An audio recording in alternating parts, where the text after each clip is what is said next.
Hi everyone, and welcome to Therapy Unfiltered. I'm Joe Valder, clinical counselor here, counseling services at Johnson & Wales University. On this show, we take the mystery out of mental health and help you understand what it's really like to sit on the couch. It's time to take a deep breath and dive in. Welcome everyone, and once again, this is Therapy Unfiltered, and I am Joe Valder, counselor over at counseling services at Johnson & Wales here, second floor, Wales Hall.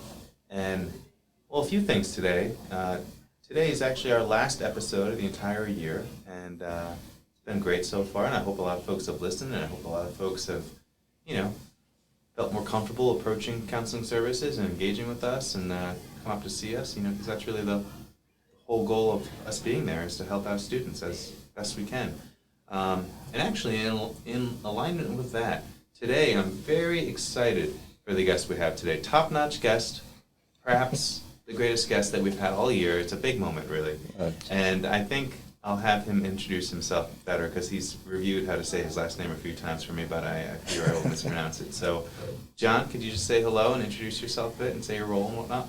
Yeah, hi everybody. My name is John Cipolla, and I am the new clinical case manager and student outreach liaison for counseling services at Johnson & Wales. And it's a pleasure for me to be here today. Thanks for having me on the show, Joe. Yeah, we're really fortunate and lucky to have you both on the show and also up there in counseling services. So of course, I think John will share a bit more about how he can be helpful for students, because that's really the big thing here is like imagining yourself as a student at Johnson & Wales and then coming up and thinking about how we might be sought out by a student. And I suppose for you, John, it's not all that difficult to imagine yourself as a student at Johnson & Wales. That's right, Joe. I am proud to be a graduate of Johnson & Wales, both undergrad and the grad program.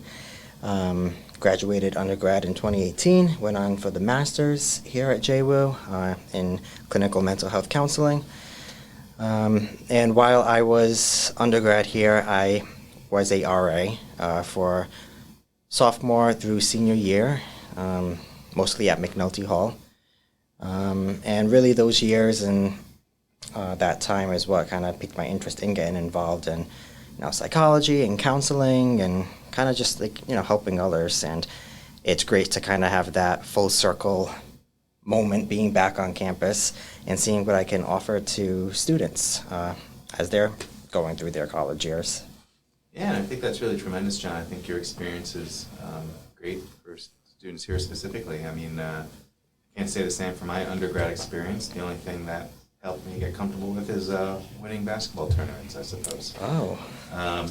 But let's see, I almost got ahead of us too far. I almost forgot the icebreaker, of course. So I like to ask folks, just questions about themselves, just to kind of, ease into the podcast process. Okay. So with Easter coming up, of course, I always think about candy. Obviously, that's the number one thing to think about with Easter, I would imagine. Mm-hmm. So John, for you, what is your go-to candy? Well, really anything chocolate, specifically Easter time, Cadbury eggs. Yeah, those are pretty dangerous for me. Just go through a pack of those, like potato chips. Yeah, how about you, Joe? I'm a big gummy candy person. Anything gummy, gummy bears, gummy worms, Okay. I don't know, I just love gummy-oriented items. Okay. I know you're a fan of those Trader Joe's Swedish fish. I forget what they're called, though. They're not... No, called they're something else. Some sort of knockoff Swedish fish name. Pretty good though. Oh, yeah, I tried a few. Not bad for sure. But of course, back to your awesome role here, John. Can you tell us a bit more about specifically how you might be helpful for a student, or why they might seek you out? Yeah. So again, my role is new to the university, which is exciting in a way because we get to kind of craft it as we go along to see how the student body can be best served with this position. But at its core, my real role is a little bit of case management, and that looks like, providing some short-term counseling for students as I'm looking to get them connected with some outside resources, whether that be counseling or medication management.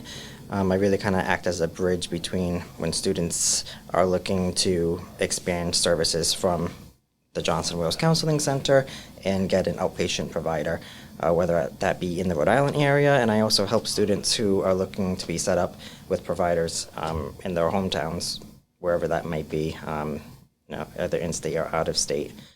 So it's a really valuable tool to have that we can offer. And the other part of my job is engaging with the student body and different student organizations and coming up with ways that we can collaborate throughout the academic year on doing workshops and programs related towards mental health awareness. And in particular, we want to have a focus on suicide awareness and prevention, an initiative that I think everyone can agree is important and that people would like to get involved with. So really just taking the time to make my way around the university, introduce myself with different student populations and organizations, and see what we can come up with for next year. We already have some pretty awesome events in store for next year that we're going to be organizing. So I'm looking forward to that. Yeah, thanks, John. And just to highlight what you said there, too, a bit about the case management piece, in case, that term is confusing or not, folks aren't totally sure. But at its core, right, it's like you said, it's helping folks connect to therapists or providers off campus, right? Because, unfortunately, that can be a bit of a challenging process, given insurance complexity and given what providers or where they're licensed and all that stuff. So unfortunately, it's not the easiest task all the time. And and that combined with the fact that we are more of a short-term model in counseling services, right? We're not looking to just with how we function and what's most clinically appropriate. We can't see students for super long term. So then then they would need somebody like you potentially to seek out support in finding off-campus providers. Absolutely. Yeah. Thanks for expanding upon that, Joe. Certainly. And then, too, I love the idea, like you said, of just being more visible on campus, right? And it kind of coincides with a bit of the podcast, because that's the idea, too, is being more visible and folks being familiar with what we do. And sounds like that's what you're going to be doing, but in person, out in the world. Really looking to, again, collaborate with students on campus on ways that we can, make some fun events, things that students want to come out and get involved in, while also, bringing into the conversation mental health and, again, the suicide awareness and prevention, and working on skills that we all can use in engaging with each other. And if we have any friends on campus that, maybe having a rough time, learning those skills that, of how to talk with them and offer them resources if they need it. It's an important initiative, so looking forward to seeing what we can do with it. Yeah, that's very exciting, John. And with that, I think you mentioned that you already know about some activities or events that are going to be upcoming. Yeah, one in particular that I'm looking forward to, and we've already kind of got the process started of putting together a committee for it, but we're looking for more involvement and volunteers with it as well. We're looking to organize a Johnson & Wales walk, a suicide prevention and awareness walk in partnership with the Rhode Island Department of Health. And it'll be in the fall, as new students are coming in, so a great opportunity for both the freshmen as they're looking to, kind of make connections and make new friendships to get involved with something on campus, but also returning students as a way, after the summer coming back to campus, use it as a kickoff to bring students together, have a nice walk in the city of Providence, have some fun, and again, for a great cause that I think we all can get behind. So. Yeah, and I think that's going to be another great opportunity for connections and just to say it again, the visibility piece, Yeah, absolutely. Because with the year coming to a close here, I can tell you for sure, John, that I've seen a lot of students who just tell me it's just so hard to make that initial step, that initial contact with counseling services, just because a variety of reasons, really. It could be stigma related to mental health, or it could be, this fear of admitting that we need help, or it could very well be that, and I've unfortunately had this a number of times, folks have told me that their parents wouldn't allow them to see a therapist, right? And the parents are telling them something about mental health or therapy that isn't quite right, and it could result in them being hesitant to seek us out. Parents or anybody in their life, really. And so that's another thing that can just make it so much harder to come up to see us. And So what we do, and John, obviously where a lot of your role is just lowering that barrier as possible to the ground as we can get it, you know, and just like making it just so it's just like an entryway into mental health services and support, because it can be so hard, you know. And I think that's why I'm so excited about your role, and I think it just helps folks, you know, become prepared and, you know, buy that fire extinguisher before there's a fire, you know. That's right, Joe. You know, I think from my interactions that I've had with students so far since I've been here, started in February, and from the students I've talked with and different student organizations I've met with, I think the biggest thing is just, you know, getting word around of what counseling services really offers, the wide range of services that they offer.